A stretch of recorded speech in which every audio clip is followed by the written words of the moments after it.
Hi friends, అందరూ ఎలా ఉన్నారు? తెలంగాణ ఎంసెట్‌కి సంబంధించి రిజల్ట్స్ అయితే డౌన్‌లోడ్ అయితే అయిపోయాయన్నమాట. సో, రిజల్ట్స్ అనేవి ఏ విధంగా చెక్ చేసుకోవాలని చెప్పేసి నేను మీకు క్లారిటీగా ఎక్స్‌ప్లెయిన్ చేయబోతున్నాను. సో, ప్రతి ఒక్కరు కూడా రిజల్ట్స్ అనేవి ఎలా డౌన్‌లోడ్ చేసుకోవాలని చెప్పేసి నేను క్లారిటీగా ఆల్రెడీ ఎక్స్‌ప్లెయిన్ చేశాను. సో, వెంటనే వెళ్లి ఆ వీడియోస్ చూసి మీరే డౌన్‌లోడ్ చేసుకోవచ్చు. మీకు డిస్క్రిప్షన్‌లో కూడా లింక్స్ ప్రొవైడ్ చేస్తాను. ఆ లింక్స్ మీద క్లిక్ చేసి మీరైతే మీ రిజిస్ట్రేషన్ నంబర్, మీ హాల్ టికెట్ నంబర్ అన్నీ ఎంటర్ చేసి మీ రిజల్ట్స్ మొత్తం చెక్‌ఔట్ చేసుకోవచ్చన్నమాట. అయితే ఇప్పుడు ఈ వీడియోలో మనకి ఆల్రెడీ రిజల్ట్స్ రిలీజ్ అయిపోయాయి కదా! మనకి త్వరలో అయితే కౌన్సెలింగ్ ఉండబోతుంది. కౌన్సెలింగ్ అనేది మనకి మంత్ ఎండింగ్ గాని, లేకపోతే నెక్స్ట్ మంత్‌లో మనకి కండక్ట్ చేస్తారండి. కౌన్సెలింగ్ కండక్ట్ చేసినప్పుడు మనకి ఖచ్చితంగా కూడా మనం కౌన్సెలింగ్ కండక్ట్ చేసేలోపు కొన్ని డాక్యుమెంట్స్ అనేవి రెడీ చేసుకోవాలనమాట.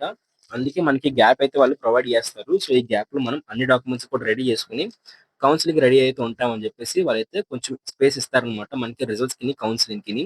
సో, ఆ టైంలో మనం రెడీ చేసుకోవాల్సిన డాక్యుమెంట్స్ అన్నీ కూడా ఇప్పుడు నేను మీకు లిస్ట్ చెప్తాను. సో, ఇప్పుడు నేను చెప్పబోయే 12 సర్టిఫికేట్‌లు కూడా మీ దగ్గర రెడీగా ఉంచుకోవాలి. ఓకేనా ఫ్రెండ్స్? సో, ఇక్కడ చూస్తున్నారు కదా! మీరు వెంటనే వెళ్లి మీ యొక్క టీఎస్ ఎంసెట్ ర్యాంక్ కార్డ్‌ని డౌన్‌లోడ్ చేసుకోండి. మీ టీఎస్ ఎంసెట్ హాల్ టికెట్ కూడా మీరైతే మీ దగ్గర ఉంచుకోవాలి.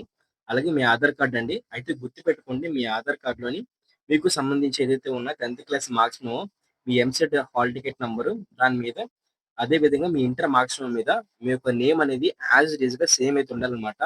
సో, ఎక్కడ మీ ఆధార్ కార్డ్‌లో మిస్టేక్స్ ఉంటే వెంటనే వెళ్లి మీ ఆధార్ కార్డ్‌లో చేంజెస్ చేసుకోండి. దాంతో పాటు మీ 10థ్ క్లాస్ మార్క్స్ మెమో, మీ ఇంటర్ మార్క్స్ మెమో కావాలనమాట. సో, మీకు ఇంకా ఇంటర్‌కి సంబంధించి లాంగ్ మెమో ఇవ్వకపోయినట్లయితే, షార్ట్ మెమో అయితే డౌన్‌లోడ్ చేసుకొని నెట్‌లో పడి దాని మీద ప్రిన్సిపల్ సైన్ చేయించి, ప్రిన్సిపల్ స్టాంప్ అయితే వేయించండి. అలాగే మీ ఇంటర్ టీసీ అయితే కావాలండి.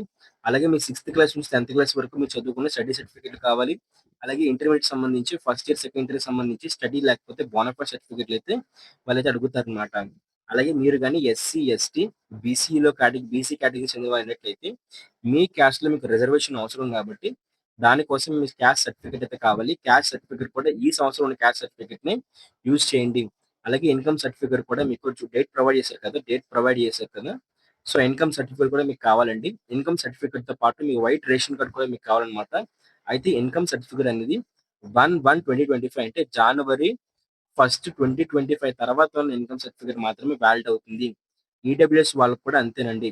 ఈడబ్ల్యూఎస్ వాళ్ళకి కూడా మనకి ఈ ఏప్రిల్ సంబంధించి తర్వాత వచ్చిన ఈడబ్ల్యూఎస్ సర్టిఫికేట్‌ని మాత్రం వాళ్ళు వాలిడేట్ చేస్తారు. సో, ఈడబ్ల్యూఎస్ సర్టిఫికేట్ కూడా మీరు ఈ సంవత్సరంలో తీసుకుందే అయ్యి ఉండాలన్నమాట. ఎవరైతే ఓసీలో ఈడబ్ల్యూఎస్ రిజర్వేషన్ సంబంధించి అప్లికేబుల్ అవుతారో వాళ్ళు మాత్రమే ఈడబ్ల్యూఎస్ సర్టిఫికేట్ సబ్మిట్ చేయాలి. అలాగే ఎవరైనా సరే మనకి ఎన్‌సీసీ గాని, స్పోర్ట్స్ గాని ఉన్నట్లయితే వాళ్ళు దానికి సంబంధించి రిలవెంట్ డాక్యుమెంట్స్ సబ్మిట్ చేయాలి. అలాగే ఎవరైనా ముస్లిం గాని, క్రిస్టియన్ ఉన్నట్టయితే వాళ్ళు దానికి సంబంధించి ముస్లిం ఇంకా క్రిస్టియన్ సంబంధించి మైనారిటీ సర్టిఫికేట్ సబ్మిట్ చేయాలన్నమాట. అలాగే ప్రతి ఒక్కరు కూడా మీ టీసీని అయితే ఇప్పుడే వెళ్లి తీసుకోండి. కాలేజ్‌కి అయితే వెళ్లి మీ టీసీ అయితే తీసుకోండి అన్నమాట. సో, 10థ్ టీసీ కూడా మీరు తీసుకోవచ్చు. లేదు మీకు 10థ్ టీసీ ఇవ్వకపోయినట్లయితే మీ ఇంటర్మీడియేట్ టీసీ అయినా సరిపోతుందన్నమాట.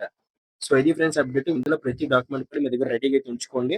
ఈ డాక్యుమెంట్స్ విషయంలో మీకు ఏమైనా డౌట్ ఉంటే ఖచ్చితంగా కామెంట్ చేయండి. నేను మీకు రిప్లై అయితే ఇస్తానన్నమాట. సో, మీకు కంప్లీట్‌గా క్లారిటీగా ఎక్స్‌ప్లెయిన్ చేస్తాను. సో, డాక్యుమెంట్స్ అన్నీ కూడా. సో, దీంతో పాటు మన ఛానెల్ ఖచ్చితంగా సబ్స్క్రైబ్ చేసుకోండి. సబ్స్క్రైబ్ చేసుకొని పక్కనే కనిపిస్తున్న బెల్ నోటిఫికేషన్ క్లిక్ చేసి ఆల్‌లో పెట్టుకోండి. ఎందుకున్నట్లయితే మనకి ఈ ఎంసెట్ సంబంధించి ఎంపీసీ వాళ్ళకైనా, బైపీసీ వాళ్ళకైనా సో, మనకి రెగ్యులర్‌గా వచ్చే కౌన్సెలింగ్ సంబంధించి ప్రతి అప్డేట్ కూడా మన యూట్యూబ్ ఛానెల్ ఇవ్వడం జరుగుతుంది. సో, ఎంపీసీ వాళ్ళకి ఇంజినీరింగ్ సంబంధించి సో, ఏ కోర్స్ మంచిది? ఏ కోర్స్‌లో మనం మంచి కెరియర్ ఉంటుంది. సో, ఏ బ్రాంచ్ తీసుకోవాలి? సో, ఎంత కట్ ఆఫ్ ఉండబోతుంది? సో, టాప్ పాలిసీ ఏంటి అని చెప్పేసి ఎక్స్‌ప్లెయిన్ చేస్తాము. దాంతో పాటే బైపీసీ వాళ్ళకి కూడా వెటర్నరీ, నర్సింగ్ దీంతో పాటు ఇతర కౌన్సిలింగ్ అగ్రికల్చర్ ఇంకా ఫార్మసీ ఇలా ప్రతి కౌన్సిలింగ్ సంబంధించి so, A to Z information మొత్తం కూడా మన యూట్యూబ్ ఛానెల్‌లో ఇవ్వడం జరుగుతుందన్నమాట. సో, ప్లీజ్ సబ్స్క్రైబ్ చేసుకోండి. సబ్స్క్రైబ్ చేసుకొని పక్కన కనిపిస్తున్న బెల్ నోటిఫికేషన్ క్లిక్ చేసి ఆల్ అయితే పెట్టుకోండి. Thank you very much. Bye.